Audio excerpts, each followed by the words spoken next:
Assalamualaikum. Di sini saya akan melanjutkan terkait dengan materi 567. Kita mulai dengan materi pertama, terkait dengan self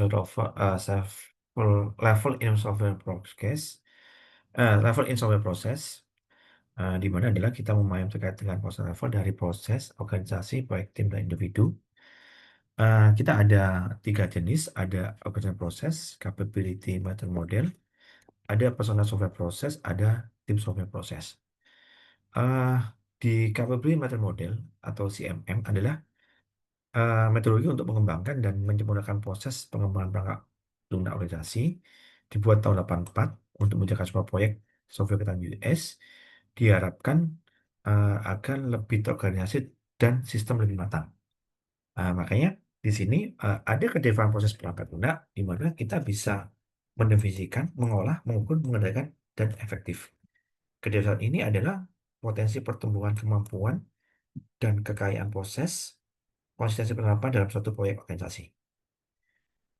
Eh, Ketika organisasi bakat memulai kematangan, maka kita bisa mengembangkan proses perangkat menjadi kebijaksanaan, standar, dan struktur organisasi, memerlukan pembangunan infrastruktur, budaya perusahaan mendukung model praktek, dan dapat bertahan saat orang mendefinisikannya.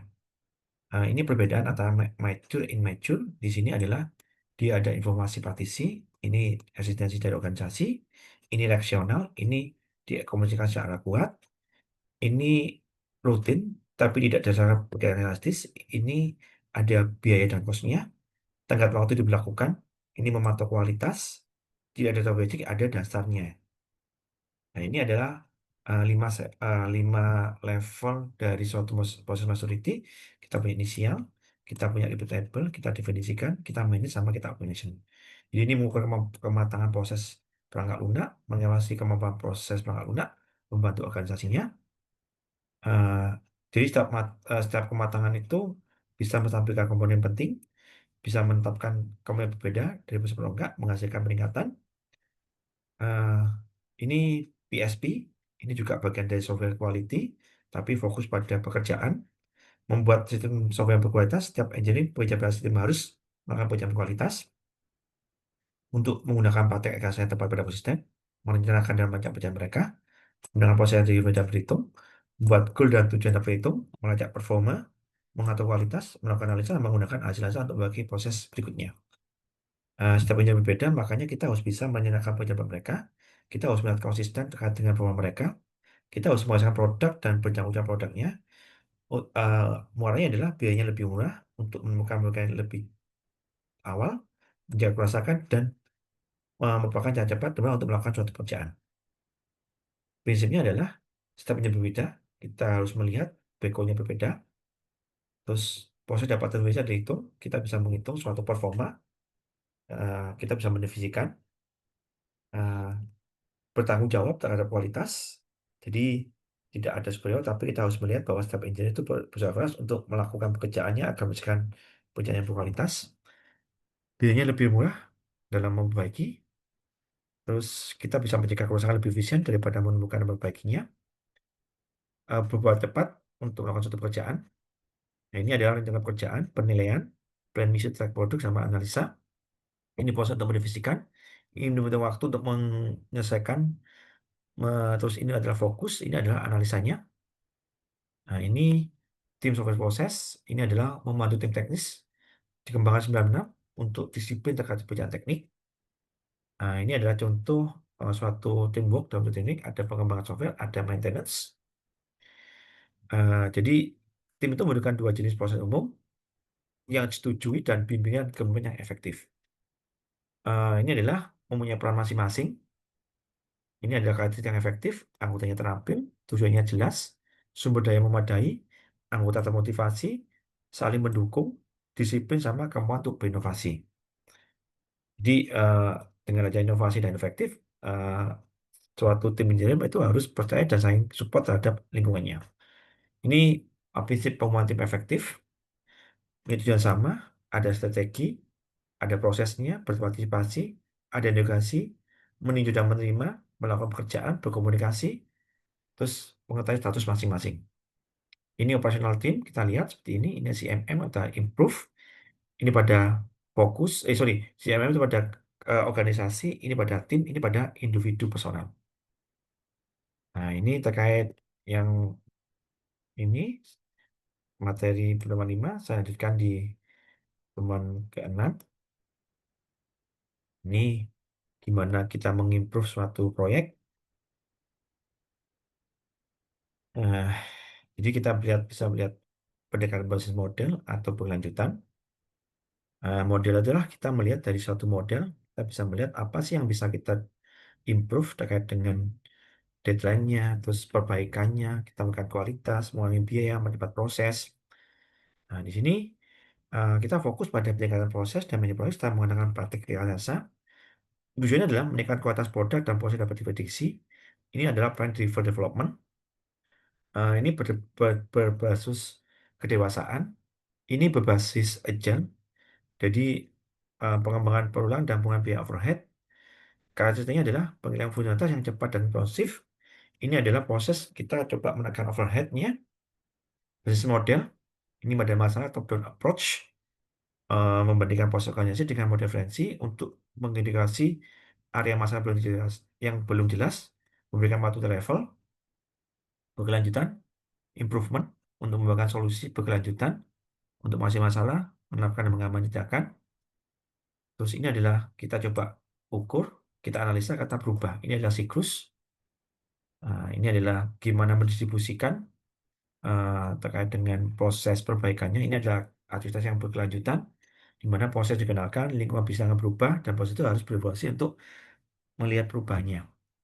Ini pendekatan basis model bisa pakai CMMI, ini berkelanjutan, PDCA, Total Quality, Kaizen, Zero Six Sigma.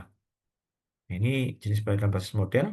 Nah, ini yang tadi CMMI terkait dengan kematangan. Kita punya initial, manage, defense, quality, sama optimizing. Ini adalah kita coba sasarannya adalah semua yang terpenuhi, bahwa ruang lingkupnya jelas. Ini adalah kebijaksanaan organisasi, menentukan kapan proses harus digunakan.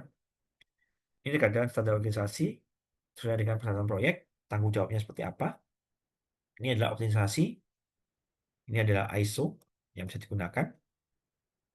Ini berkelanjutan, kita bisa PDCA, plan to check action, apa yang kita rencanakan, apa yang kita lakukan, kita cek kita actionnya seperti apa. Kita total quality management, kita punya quality, ada organization, proses produk, kita breakdown lagi menjadi achievement. Ini total quality control, kita bisa tahu apa yang perlu ditingkatkan, analisanya seperti apa, masalahnya, tindakannya, kontrol, sama apa yang perlu dilanjutkan. Nah, ini Kaizen. Nah, ada Arun dari melibatkan karyawan, terus mengumpulkan informasi, solusinya apa, mengetes suatu solusi, memastikan jika sukses, kita melakukan berulang. Nah, ini Zero Defect Program terkait dengan kualitasnya, jaga cacat, standar, sama pengukurannya. Ini Six Sigma, ada define, measure, analysis, improve, control. Ini adalah langkah untuk improve-nya seperti apa. Ini quality, ada fasenya, sampai akhir evaluasi, ada performa, menjadi project yang kita analisa. Ini paradigmanya seperti apa. Nah, ini yang terkait dengan ini, saya lanjutkan di ini, terkait di sini, terkait dengan persona software process. Jadi ini adalah terkait yang dibahas sebelumnya, terkait gimana kita melihat suatu CMM, PSP sama TSP. Ini PSP, gimana ini fokus pada engineer untuk membuat suatu hasil yang berkualitas. Ya, yang tujuannya pernah kita bahas. Nah, ini yang prinsip-prinsipnya udah pernah kita bahas juga ya, ya kan? Nah, ini yang kemarin. Nah, ini yang PSP. Nah, kita bisa melihat langkahnya ada script. Kita lihat prosesnya, ada planning, design, review code, review compile, test perform. Kita lognya, kita plan, kita improve. Ini summary, apa yang bisa kita lakukan. Kita bisa melihat progresnya, ada plan, actual, to date. Nah, ini script, jadi ini tujuan-tujuannya, kita buat tujuan, kita buat uh, get-nya satu persatu. Nah, ini planningnya. Nah, ini konseptualnya, kita bisa melihat. Ini estimasi, ini estimasi terkait dengan apa yang mau kita kerjakan dari waktu, biaya, sumber daya. Ini planningnya, jadi kita mengalkulasi terkait ininya. Ini schedule, untuk menghasilkan schedule ke depan seperti apa. Nah, ini yang kita delivery akhirnya membuat suatu produk. Ini menganalisa setelah kita selesai apa yang perlu di-improve. Nah, ini gathering. Nah, ini yang waktunya PSP ada waktu, ukuran, kualitas. Di sini kita melakukan kapan dimulai, kapan itu juga selesai. Ini adalah untuk melihat logik dari apa yang dihasilkan. Ini adalah recording dari kualitas apa yang dihasilkan dari produk kita. Ini prinsipnya ada defect density, review rate, development time, defect ratio, JIT, defect per hour, defect informal, sama appraisal. Nah, ini contoh-contohnya. Kita fasenya, injeknya apa, remove-nya apa. Ini contoh JIT-nya. Nah, ini cacat kualitas. Kita bisa melihat, kita bisa buat logbook. Jadi kita bisa melihat apa yang berubah. Kita bisa melihat untuk improve. Nah, ini early detection. Kita coba mendeteksi lebih awal terkait dengan masalah-masalah yang ada. Ini pencegahan. Kita bisa melihat data. Terus kita mau review. Kita melakukan desain interaktif. Kita bisa lihat dari desainnya. Itu yang mungkin bisa saya sampaikan. Nanti saya informasikan segala intinya. Kurang lebih maaf. Kalau ada pertanyaan, silakan belum dijawab. Saya kira wassalamualaikum warahmatullahi wabarakatuh.